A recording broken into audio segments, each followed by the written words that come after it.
Sekarang saya tanya, berapa banyak kita terima WA yang berita-berita negatif kita forward, kita broadcast ke teman-teman kita, ya kan? Kita broadcast. Tapi kalau begitu kita dapat berita tentang firman Tuhan yang membangun, kita broadcast nggak? Iya, belum tentu.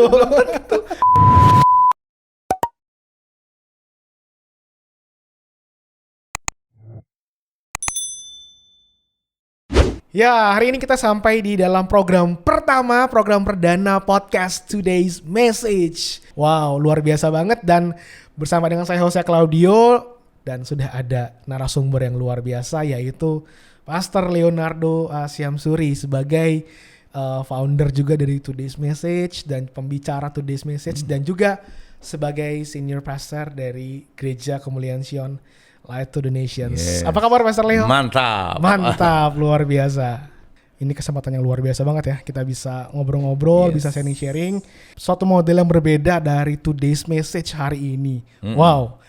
Kenapa nih ya kita bisa ada model kayak gini ya? Biasanya Pastor Leo sendiri di shoot satu arah gitu ya, menyampaikan kepada para penonton. Nah, mungkin dengan adanya podcast ini kira-kira kita pengen apa sih Pastor dengan adanya pelayanan di Today's Message dengan model podcast ini? Ya, hidup ini harus ada perubahan kan? Iya, gitu. Jadi ada waktunya di mana saya rasa tidak bisa hanya sendirian saja. Betul. Alkitab juga kan bilang tidak bagus kalau manusia itu sendirian.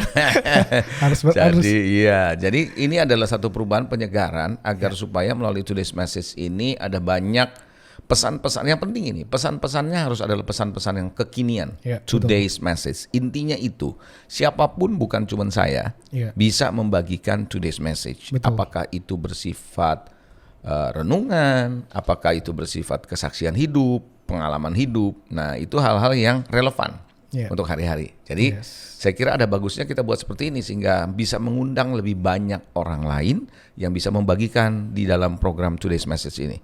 Narasumber dari pembicara ataupun siapapun, gitulah kira-kira. Jadi intinya kita bisa membuka kesempatan buat orang-orang lain juga bisa share melalui platform pelayanan Today's Message ini ya. Wah, luar biasa banget nih ya. Jadi excited banget untuk kita bisa terus mengembangkan pelayanan ini. Oke, hari ini di program podcast kita episode pertama ini ada satu topik yang luar biasa yang saya dapat dari Pastor Leo untuk kita bisa obrolin, untuk kita bisa bahas bersama, yaitu tentang Voice of Victory, tentang suara kemenangan.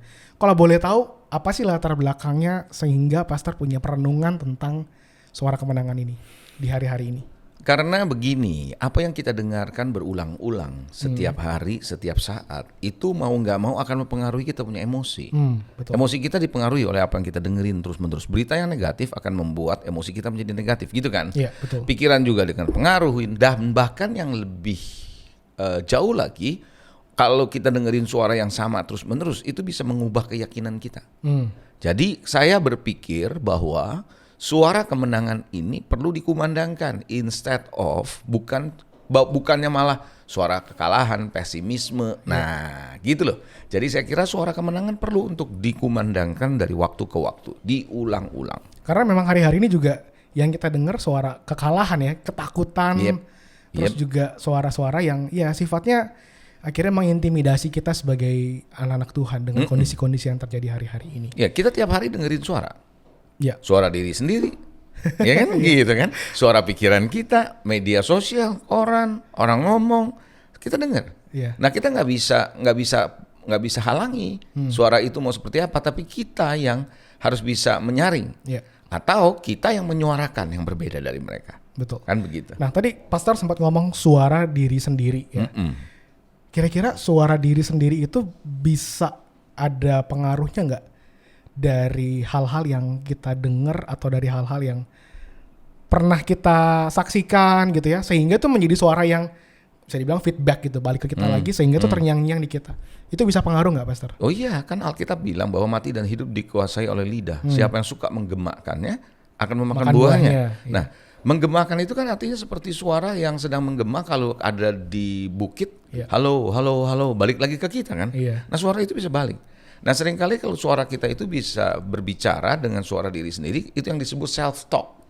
Nah, self-talk itu sebenarnya akan membuat kita mendengar sesuatu, terus kita pikir, kita ngomongin sendiri, itu bisa menjadi keyakinan kita nantinya. Gitu. Nah, kalau kita sering menyuarakan kemenangan, the voice of victory, orang dengerin itu, oh ya dia bisa menjadi orang yang berkemenangan, ya kan gitu. Jadi memang sesuatu yang terus kita denger dan kita perkatakan ulang itu lama-lama akhirnya kan mempengaruhi pikiran kita. Iya. Maka kata-kata yang diucapkan berulang-ulang itu bisa jadi kayak sihir. Bisa kayak jadi sihir kan, witchcraft gitu kan. Karena kita dengerin terus-menerus. Coba deh kamu dengerin satu ngomongan yang diulang-ulang. Itu masuk ke alam bawah sadar kita kan? Iya benar. Nah, gitu. Nah, tadi kan ngomong perkataan yang diulang-ulang bisa seperti sihir gitu ya. Kalau kita balik untuk perkataan yang datangnya dari firman Tuhan itu bisa dampaknya sama nggak? Ya, seperti itu. Tapi bukan dalam artian sihir yang negatif. Tapi itu bisa akan mengubah alam bawah sadar kita dengan kebenaran. Oke. Ya kan gitu kan. Alkitab kan bilang bahwa alam semesta dijadikan oleh firman. Nah kalau firman terus diulang-ulang disampaikan, maka yang namanya esensi Tuhan itu menjadi sebuah benih di dalam kehidupan. Dan jangan lupa kalau benih itu adalah benih firman, nah dia mengubahkan kita dan kita membawa suara kemenangan itu kembali, kan begitu. Iya. Jadi bisa dibilang setiap apapun yang kita katakan itu punya kekuatan, ya. Baik yang negatif, jadi bisa dalam tanda kutip ya sebagai seperti sihir. Tapi juga dibaliknya itu kalau kita mengatakan sesuatu yang datangnya dari firman, punya kekuatan. Seperti Alkitab bilang kan bahwa ya iman timbul dari pendengaran dan pendengaran akan firman. Yes, betul gitu ya. Sekali. Berarti kalau aku balik bisa juga ya, ketakutan datang dari pendengaran. Pendengaran akan hal-hal yang datang dari dunia ini gitu. Iya, berita negatif yang didengar berulang-ulang itu bisa menenggelamkan iman kita loh. Iya. Yang tadinya kita punya pengharapan jadi hilang pengharapan kita. Karena kita dengerin berita negatif. Kita sekarang ini hidup di era di mana kita dipenuhi oleh berita. Tiap hari kita dengar berita 24 jam loh. Betul. Berita seluruh dunia loh kita bisa dengar. Di handphone aja tuh kita kalau lagi iseng-iseng tiba-tiba kayak keluar notif ya. Nah, benar. Dari berbagai macam platform, apps berita-berita tuh langsung keluar. Kita nggak gitu. mau dengar kita dikasih kita disodorin, kan benar, begitu kan? Benar. Nah, jadi kayak gitu. Nah, itu kan hal yang kita nggak bisa hindari ya, Pastor ya. Saat ini mau nggak mau dengan adanya sosial media dan juga ya bahkan dengan kita punya smartphone aja itu udah banyak hal yang kita bisa dengar, baik itu yang baik maupun juga yang negatif. Oleh karena itu kan ada today's message ini ya. Kita berharap dengan adanya penyampaian firman ini bisa mengisi untuk setiap orang yang mendengarnya firman. Nah, yang aku mau tanya adalah seperti ini.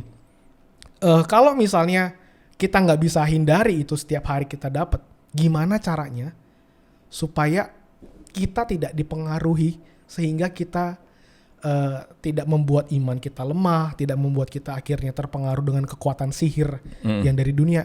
Gimana Pastor? Karena kan kita nggak bisa hindari nih ya. Apapun yang kita nggak usah lah kita punya Instagram, nggak usah kita punya YouTube. Kalau kita uninstall, palingan kita punya WhatsApp gitu kan. Nah WhatsApp itu kan apalagi kalau kita punya grup teman sekolah dan lain sebagainya gitu. Itu kan mau nggak mau kita akhirnya bisa denger gitu. Nah ada nggak menurut Pastor tuh kita mesti bagaimana supaya kekuatan dari dunia ini, kata-kata yang datang dari dunia ini nggak mempengaruhi kita? Ya sekarang gini, saya mau tanya, kamu pernah nggak lagi ngobrol di satu kafe, terus tiba-tiba kamu ada di sebelah meja kamu ada orang lagi ngomong kelihatannya asik gitu ya, padahal lu lagi ngobrol, kupingmu dengerin itu, pernah nggak ngalamin gitu? Pernah. Nah berarti kan itu yang namanya telinga kita bisa dengerin yang lain sementara kita lagi ngobrol. Gitu kan? Nah artinya kita punya kemampuan untuk milih mau denger yang mana. Sebenarnya kan begitu. Kalau kita mau memilih mendengar yang negatif terus kita asik dengerin, kita kebawa kan. Jangan heran kalau kita udah keasikan dengerin orang yang di sebelah ngomong, kita bisa lupa sama temen ngomong kita. Kita dengerin ini malah kita nggak konsentrasi di sana. Nah hal yang sama seperti itu kalau menurut saya. Jadi makanya ketika cerita Bartimeus kalau kita baca yang pengemis di pinggir jalan, dia pasti kan kumpul sama teman-temannya yang sesama pengemis. Pasti kan ceritanya pasti negatif lah itu. Sesama madesu gitu. Iya, pasti ceritanya negatif lah, nggak mungkin yang positif kan begitu. Tapi dia bisa memilih.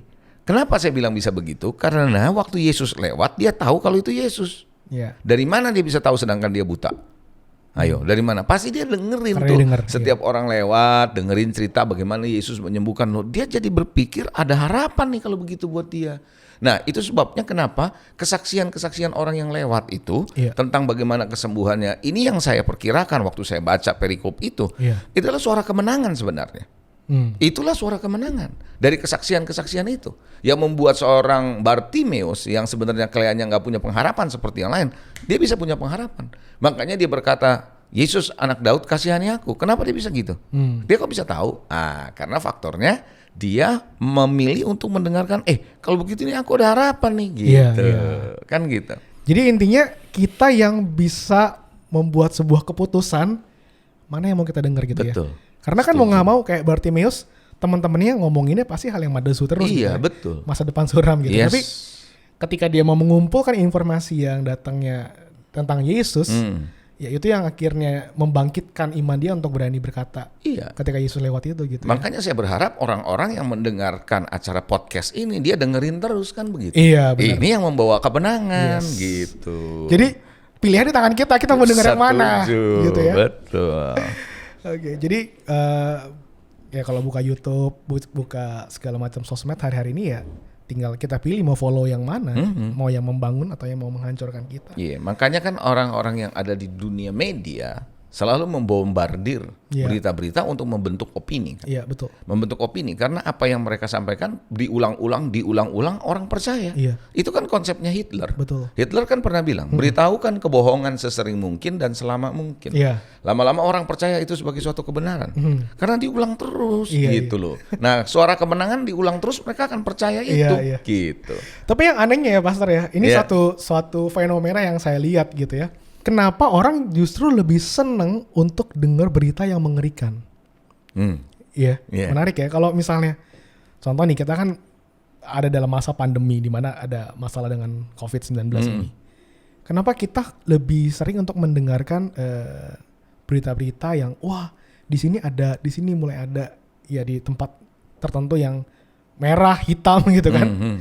Dibandingkan kita mau mendengar kesaksian-kesaksian tentang bagaimana kesembuhan terjadi atau bagaimana Tuhan memulihkan gitu ya. Jadi kenapa kita sebagai anak-anak Tuhan kok kadang-kadang senengnya malah lebih mendengarkan hal-hal yang datang dari dunia gitu. Nah, persoalannya begini, suara-suara yang ada sekarang ini lebih banyak suara negatif, suara kekalahan, suara kemenangannya kurang. Nah, itu sebabnya dengan podcast ini kita menyampaikan suara kemenangan kan gitu. Amen. Jadi kita menyebarkan suara kemenangan di antara kebisingan. Kita perlu kasih mereka dengar suaranya loh, suara kemenangan ini gitu. Kebisingan yang lain kan yang kekalahan. Kalau yang kekalahannya makin banyak suaranya, tentu yang dengar kan suara itu terus. Jadi negatif. Nah, sekarang saatnya kita sampaikan suara kemenangan ini gitu. Jadi intinya perlu diperbanyak. Betul. Suara kebenaran. Gitu ya. Jadi buat kita semua, buat orang-orang Kristen harus mulai sering-sering menyuarakan suara kebenaran ya. Kalau di sosmed jangan suka posting-posting yang mengerikan. Yes. Suara itu powerful. Repost. Suara itu powerful. Powerful. Contoh nih ya, kamu pernah nggak kalau malam-malam lagi lapar gitu ya, tiba-tiba kamu dengar ada bunyi tek di depan. Nah, itu kan bakmi yang jual gitu ya. Dia lagi lapar nasi goreng. Nah, kalau dia udah jalan udah cukup jauh, tapi kamu lapar, kamu ngapain? Masa kamu cuma begini-begini doang? Lari atau paling nggak suara teriak supaya dia dengar. Nah, suara itu powerful. Iya kan? Kalau kamu lihat di rumah tiba-tiba ada orang asing datang masuk yang nggak pernah kamu lihat ada di rumah kamu, kamu masa diem? Kamu pakai teriak gitu kan? Nah, kenapa suara itu powerful? Nah, kalau kamu baca di Mazmur, di dalam Mazmur 29 ayat 3 sampai 9 itu cerita tentang suara Tuhan. Suara Tuhan itu mengguntur, suara Tuhan itu penuh kuasa, dahsyat itu. Nah, suara kemenangan juga dahsyat. Apalagi disampaikan dengan iman kan, dengan kebenaran itu bisa melepaskan gitu. Jadi memang kekuatan dari suara itu sangat penting ya. Sangat dahsyat. Jadi PR kita sebagai orang-orang Kristen nih Pastor, dengan adanya masa-masa pandemi ini, apa nih Pastor? Apa kita perlu menjadi bagian dari jawaban buat teman-teman kita gitu kali ya Pastor? Bagi saya kita harus bagiannya adalah kita ini adalah ditentukan oleh Tuhan untuk menjadi solusi. Yeah. Sadar atau tidak sadar, keberadaan kita harus menjadi solusi dari setiap persoalan yang ada, bukan menjadi bagian dari masalah. Nah, sekarang masalahnya adalah pandemi. Yeah. Nah, bagaimana kita di tengah-tengah pandemi ini menyuarakan pengharapan, menyuarakan suatu kemenangan, bahwa kita sebagai orang percaya adalah orang percaya yang dipelihara oleh Tuhan dan seterusnya. Sehingga lewat itu orang mendengar ada harapan, karena udah terlalu banyak berita yang menakutkan. Updating corona dari waktu ke waktu. Pertanyaan saya, banyak orang dengerin updating melihat berita, tapi berita firman didengar enggak. Nah, bener banget. Iya kan? Yeah. Nah, lebih banyak justru mendengarkan itu daripada firman. Firman seminggu sekali, itu pun pakai absen. Nah, kalau pakai absen gimana? Sedangkan kalau berita corona nggak pernah absen, dia ada di WA. Contoh aja, sekarang saya tanya, berapa banyak kita terima WA yang berita-berita negatif kita forward? Kita broadcast ke teman-teman kita, ya kan? Tapi kalau begitu kita dapat berita tentang firman Tuhan yang membangun, kita broadcast nggak? Belum tentu. Nah, artinya orang milih justru nggak mau menyampaikan suara kemenangan, gitu. Makanya dunia banyak orang jadi hidup dalam kekalahan, kan gitu. Iya, jadi itu ya fenomena yang aneh ya. Kadang-kadang kita lebih senang membaca, membroadcast hal-hal yang negatif, sedangkan yang firman Tuhan, sesuatu yang datangnya dari kebenaran malah kita nggak terlalu seneng. Gitu. Coba aja lihat Goliat melawan bangsa Israel. Apa sih yang dia lakukan? Pakai suara kan? Betul. 40 hari. Sehari 2, siang sama sore. Kan? Iya benar. 2 sesi per hari. 40 hari 80 sesi. Terus dia tantangin bangsa Israel. Ketakutan yang ada. Apa yang terjadi? Daud datang dengan apa? Suara juga. Dan dia berkata, kamu datang dengan pedang, aku datang dalam nama Tuhan. Dia mematahkan intimidasi suara itu dengan suara juga. Suara kemenangan. Jadi kalau tadi saya dengar tentang Daud dan Goliat ya, bangsa Israel kan dengerin terus tuh 80 sesi perkataan Goliat.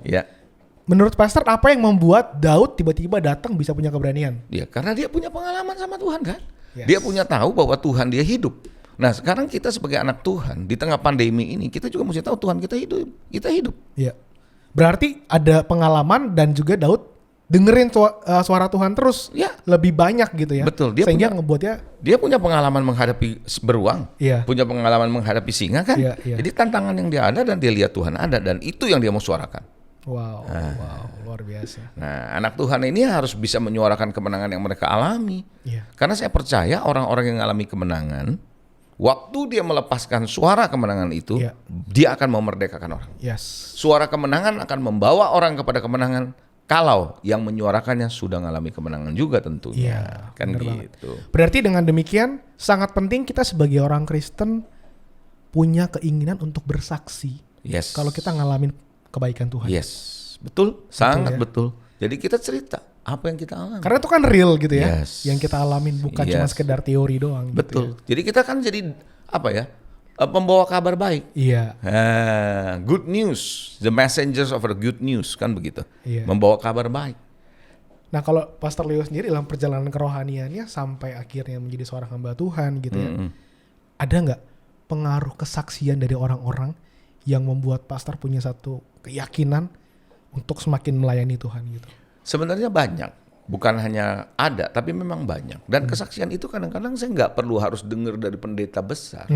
Tapi lewat kehidupan orang-orang biasa yang mengalami pertolongan Tuhan, itu membuat saya tetap kuat. Nah, sebagai seorang hamba Tuhan, sebagai gembala sidang, sebagai pendeta, tapi kan juga sebagai manusia biasa yang mengalami kehidupan yang sama dengan yang lain. Nah, mendengarkan cerita mereka menguatkan kita gitu. Ada kadang-kadang saya dengar bagaimana pengusaha yang begitu taat sama suara Tuhan, melakukan apa yang dia lakukan, mujizat terjadi dalam hidupnya. Nah itu juga cukup menguatkan buat saya. Dia bukan pendeta gitu. Nah jadi penting tuh, itu sangat penting. Iya, jadi satu hal yang perlu digarisbawahi ya, sekalipun kita bukan pendeta, tapi harus mau sering untuk ceritain tentang kesaksian kita bersama dengan Tuhan ya. Iya, karena nggak ada ayatnya loh ya yang bilang pergilah jadikan sekalian bangsa muridku khusus pendeta. Ada mana? Untuk kalangan pendeta gitu ya, nggak ada ya. Ya. Jadi ini adalah tugas kita semua sebagai bagian dari tubuh Kristus untuk menyuarakan kesaksian kita, kebenaran, apa yang kita dapat dari Tuhan setiap hari gitu ya. Setuju. Jadi mau nggak mau juga Pastor, salah satu hal penting yang kita harus bangun sebagai anak Tuhan adalah membangun kehidupan saat teduh kita, baca firman. Itu nggak bisa ditawar-tawar kali Pastor ya. Kalau itu sih menurut saya sudah memang harus terjadi dan harus begitu setiap saat. Karena bagaimana kita bisa HP kita, gadget kita bisa kita gunakan kalau kita nggak pernah colok listrik untuk bisa dia punya baterainya. Ya kan begitu. Hal yang sama kalau kita mau hidup ngalamin kehidupan dari Tuhan, kita harus terus-menerus dapat supply yang dari Dia, kan begitu. Gitu. Ya, itu sih nggak bisa ditawar-tawar ya. Nah, banyak orang Kristen menganggap cukup di hari Minggu. Nah, itu dia. Iya kan? Apalagi sekarang online ya, Pastor. Iya. Dan online kita juga kadang males-malesan gitu dengerinnya. Online ini beda. Online itu boleh kita lihat dengan online. Sepanjang situasi memang buat kita nggak memungkinkan. Betul. Silakan, gitu kan. Contohnya kita lagi di luar kota atau memang situasi nggak memungkinkan. Karena beda loh. Biar bagaimana nggak sama. Yang namanya nonton sama hadir kan tidak sama. Kira-kira gitulah. Oke, jadi perlu untuk kita terus punya satu kegairahan untuk baca firman setiap hari sehingga ada perkataan yang datang dari Tuhan sehingga kita punya suara kebenaran. Nah, kalau kita ngomong lagi soal suara kemenangan gitu ya Pastor ya. Ada satu ayat yang bilang bahwa kita ini lebih dari pemenang. Ya kan? Kita ini lebih dari pemenang. Boleh nggak Pastor punya satu penjelasan kalau misalnya mungkin ada orang-orang yang pernah dengar tapi bingung gitu. Lebih dari pemenang itu gimana sih? Apakah kita bertanding terus tapi kan kalau bertanding ya pemenang gitu. Nah, apa yang dimaksud dengan hidup lebih dari pemenang? Nah, gini. Gampang dalam kehidupan sehari-hari. Gampang dalam hidup sehari-hari. Begini, berapa banyak suami-suami yang bekerja di perusahaan, ya toh? Iya. Terus kemudian penghasilannya dikelola sama istrinya. Nah, suaminya jadi pemenang, istrinya lebih dari pemenang, kan begitu. Istrinya tinggal menikmati aja ya yang dia lebih udah dari pemenang dah. Iya. Hal yang sama ketika ada seorang dulu waktu itu juara tenis ya French Open, dia menang pro dapat hadiah, terus hadiahnya dikasih ke ibunya. Nah, yang bertanding dia, ya dah. Tapi kemudian yang menikmati ibunya lebih dari pemenang. Hal yang sama, yang masuk lewat Via Dolorosa, mati di atas kayu salib terhadap semua dosa adalah Kristus. Kita terima dengan iman, kita lebih dari pemenang.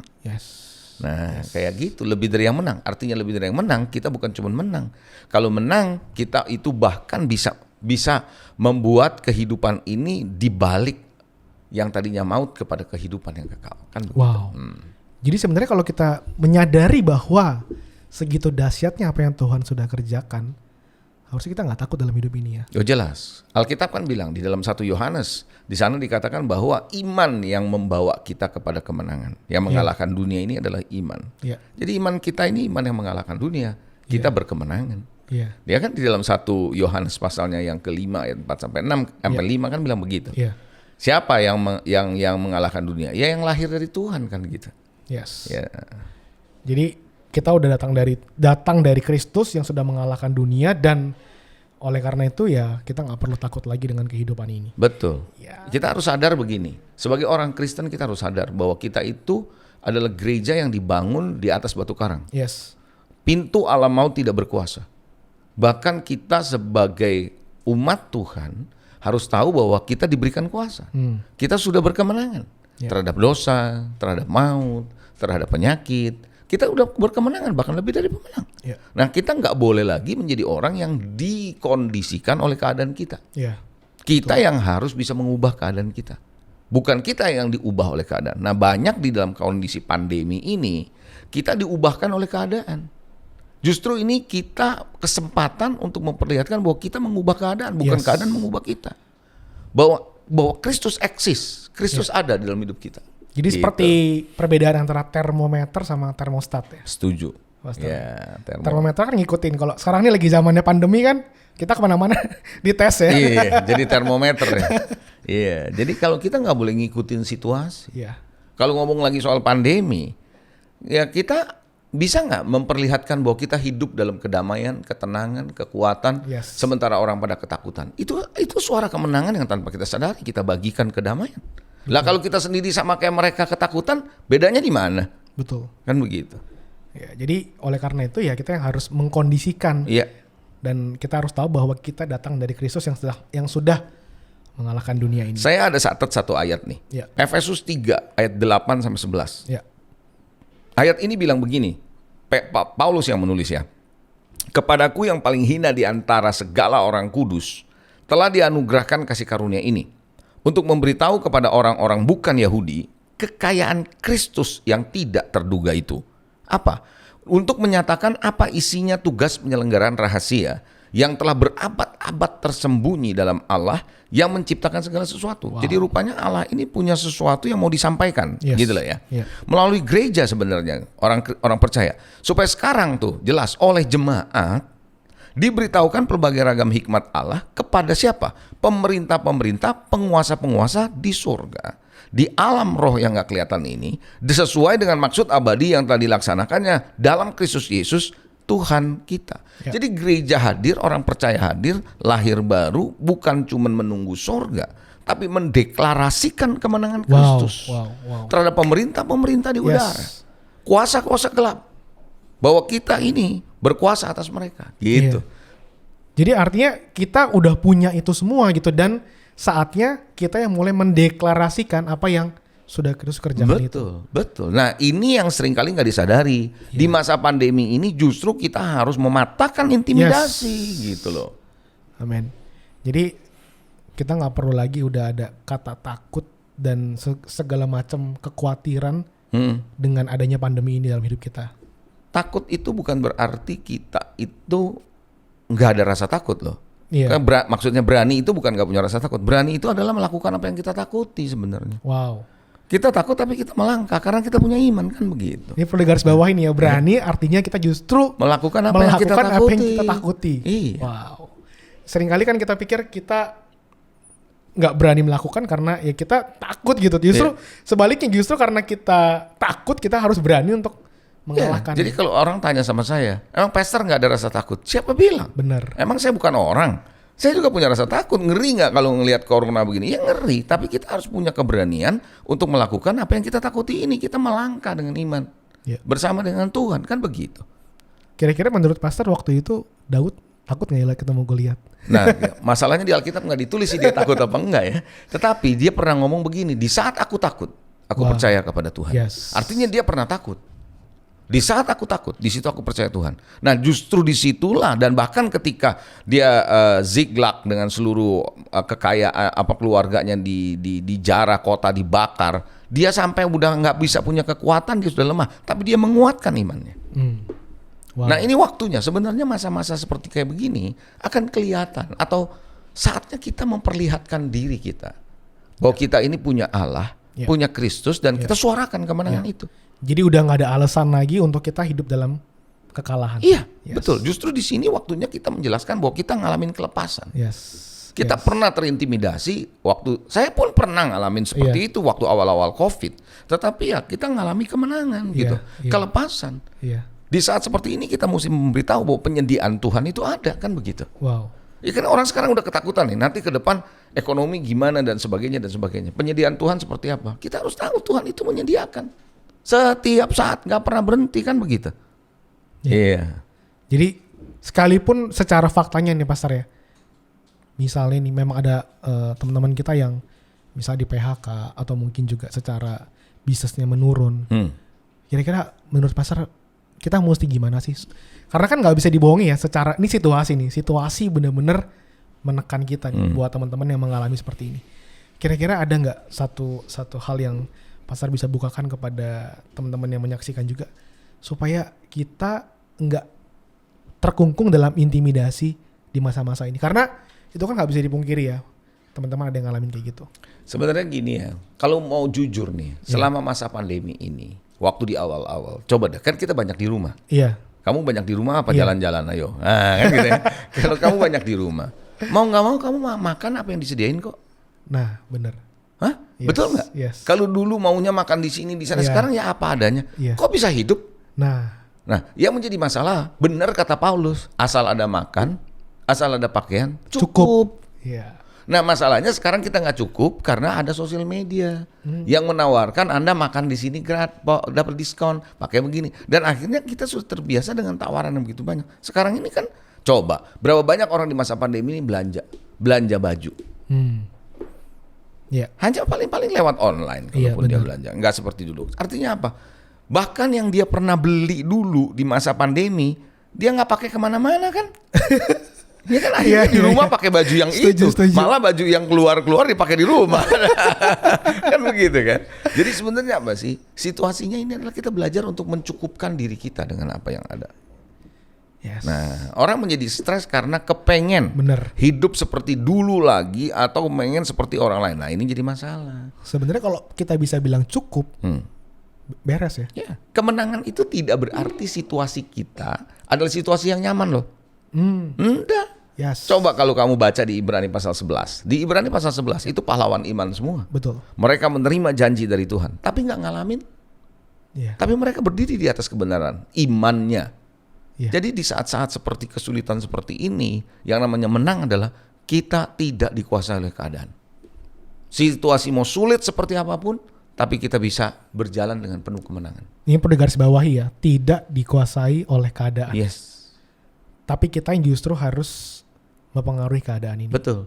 Kan di dalam today's message saya sebelumnya, saya pernah sampaikan ada manusia sebab. Nah, benar. Kita harus jadi manusia sebab, bukan manusia akibat. Ya. Emang Yusuf nggak ngalamin penderitaan oleh kakak-kakaknya, tapi dia tidak menjadi manusia akibat tuh. Ya. Kan gitu. Iya. Jadi sadarilah, buat saya sih, saya cuma hanya berbagi bahwa suara kemenangan ini memperlihatkan bahwa kita sudah ngalamin kelepasan. Bagikan kepada orang lain. Ya. Bahwa penyediaan Tuhan tersedia. Kuasa Tuhan ada pada kita. Yeah. Nah, ini yang kita perlu bagikan. Yeah. Jadi oleh karena itu, apalagi di masa-masa ini kita cuma bisa secara online, jarang bisa untuk ketemu sama orang. Mungkin ada baiknya kalau yang punya sosmed, yang punya WhatsApp gitu ya, kita bisa gunain untuk kita share apa yang Tuhan kerjakan dalam hidup kita. Ya. Betul. Karena kan Paulus sendiri berkata di Kolose bahwa Kristus ada di tengah-tengah kamu. Nah, dia adalah pengharapan akan kemuliaan. Yes. The hope of glory. Yeah. Nah, Kristus ada di tengah-tengah kamu, di antara kita atau di dalam diri kita. Nah, dimanapun kita berada, kita mau bawa Kristus. Artinya apa? Kita harus membawa pengharapan. Lah, kalau kita sama kayak orang dunia, ketakutan, kebingungan, apa bedanya, cemas, apa bedanya? Kan begitu ya. Jadi akhirnya bilang, nggak ada bedanya. Jadi buat apa gua ke gereja? Buat apa gua ngikut? Ya kan begitu. Iya, benar. Iya kan? Nah, itu pengharapan kemuliaan itu penting. Kita membawa pengharapan loh. Yes. Suara kemenangan salah satunya adalah membawa pengharapan. Membawa pengharapan. Nah, sekarang gini, suara-suara orang yang mengajarkan tentang motivasi juga memberi pengharapan. Tapi kan beda. Iya. Kalau kita pengharapannya pasti. Amin. Wow, luar biasa. Bagian terakhir nih, Pastor nih. Ya. Aku mau nanya. Jadi apa yang bisa kita lakukan dalam kehidupan sehari-hari sebagai bentuk kita mendeklarasikan kemenangan itu? Ya, kita mendeklarasikan itu kan nggak harus dengan kata-kata. Ya, memang kita bisa dengan kata-kata, pasti namanya deklarasi. Tetapi kita bisa buktikan bahwa lewat kehidupan kita sehari-hari kita melangkah. That's right. Ya kan? Contoh nih ya, nggak usah jauh-jauh nih. Presiden kita nih, Pak Jokowi, kan harus bilang begini. Kita harus hidup di tengah-tengah COVID. Yeah. Nah, kalau kita kembali lagi nih ke COVID nih ya. Dia bilang kita harus hidup di tengah-tengah COVID. Itu sebenarnya apa sih? Dia realistis. Yeah. Bahwa ini situasi kayak begini ya mau nggak mau harus realistis. Yeah. Tinggal menjaga diri. Kan begitu.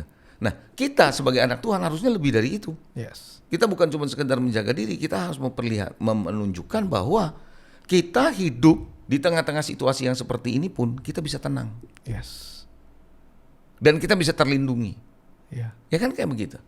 Ya kan? Nah, jadi maksud saya bagaimana kita dalam keseharian kita dalam suara kemenangan? Ya kita jangan hidup di dalam kekalahan. Kita tidak hidup dalam kepanikan. Ya. Bagaimana kita mau menyuarakan kemenangan kalau kita hidupnya panik? Ya. Ya kan gitu. Betul. Kita sama dengan mereka yang enggak lah. Kan gitu. Jadi artinya kita sendiri yang harus menghidupi bahwa hidup kita adalah hidup yang sudah menang bersama dengan Kristus. Betul. Sehingga kita bisa menjadi jawaban buat teman-teman kita, buat keluarga kita yang hari-hari ini justru lagi ngalamin kekalahan. Ya. Kalau kita sendiri aja nggak ngalamin kemenangan, bagaimana kita mau jadi jawaban? Betul. Gitu Pastor ya. Betul. Sama aja nih ya, ketika kalau kita keluar sedikit, menyimpang sedikit, walaupun mirip nih intinya, jemaat di Makedonia, kalau kita baca di Korintus, adalah jemaat yang sangat miskin, penuh dengan penderitaan, tapi dia bisa memberi. Kok bisa? Nah, itulah hidup yang penuh dengan kemurahan hati. Yes. Hal yang sama, apakah kita nggak ngalamin tekanan di tengah-tengah seperti ini? Tapi kita bisa menghibur orang, kita bisa memberi kekuatan, di situ kita akan mengalami kemenangan. Wow. Begitu. Iya. Oke, ini luar biasa banget. Thank you banget buat Pastor Leo yang udah share buat kita semua tentang suara kemenangan ini, dan pastinya kita pengen ya Pastor ya supaya orang-orang yang dengerin acara ini juga mereka bisa hidup dalam kemenangan di masa-masa ini ya. Amin. Wow, dengan Today's Message kita berharap bisa menjadi bagian dari suara kemenangan. Yes, suara kemenangan kayak 17 Agustus, merdeka. Gitu.